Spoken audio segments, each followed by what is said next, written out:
Miseensota faannoo magaalaa Angarguuteetti bara 2015 daguggaa sanyii raawwatan irratti hidhaa cimaan murtaa'e. Milishoonni mootummaa dargaggoo Addunyaa Warquu jedhamu ajjeesan. Mootummaan naannoo Hararii lafa keenya irraa seeraan ala nu buqqisee dhalattoota sablammii Harariif qoode jechuun dhalattoonni Oromoo naannicha jiraatan komatan.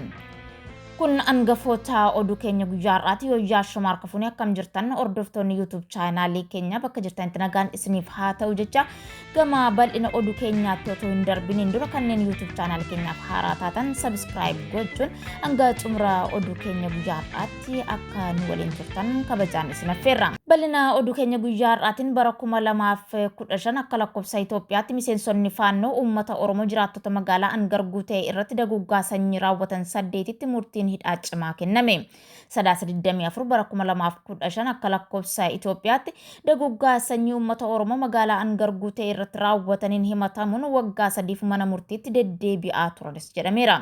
Miseensonni faannoo kunneen kanneen qabamanii mana hidhaa taa'uun himata isaanii ordofaa turan yoo ta'u, miseensonni faannoo biroo ajjechaa kana irratti hirmaatan kan hin qabamnes jiraachuun beekameera.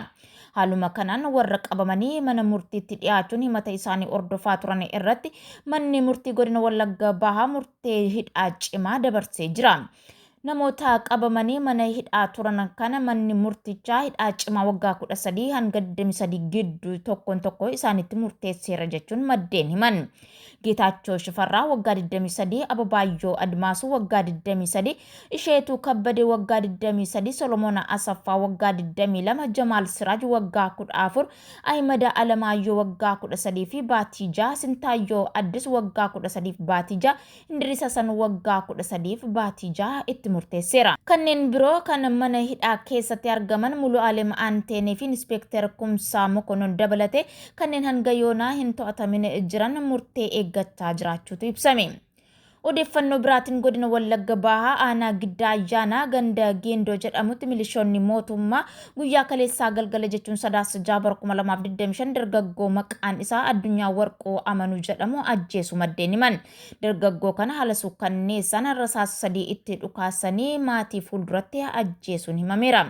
Dargaggeessi kun barnoota isaa sadarkaa yuunivarsiitii xumuruun maatii isaa bira jiraachaa akka tures odeeffannoon nu qaqqabe addeesseera. Mootummaan naannoo Hararii lafa keenya irraa seeraan ala nu buqqisee dhalattoota sablammii Harariif qoode jechuun dhalattoonni Oromoo naannicha keessa jiraatan komatan. Dhalattoonni Oromoo yaada isaanii kennan manni murtii lafa keenya nuuf murteessullee mootummaan naannoo Hararii murtee mana murtii fudhachuu akka dedeessimaniiru. Bakka ganda Feerroo jedhamuun beekamutti kanaan dura abbootiin warraa 300 ol ta'an humni poolisii Hararii halkan irraa sa'aatii 10tti itti seenuun jalaa mancaasu himan. Lubbuun namoota 9 ta'an halkan sana darbuu fi namoonni 200 olis hidhamuu yaadachiisaniiru. Bakka qe'ee uummata Oromoo irraa kaasan akkanas dargaggoota sablammii Harar ta'aniif qoodaniiru jedhan. Osoo uummanni fi mootummaan Hararii wal himannaa mana murtii irra jiranii kabaja mana murtiitu osoo hin eegin qabeenyuma uummataa irratti poolisii waardiyyaa godhatanii ijaarsa itti fufuu dubbataniiru.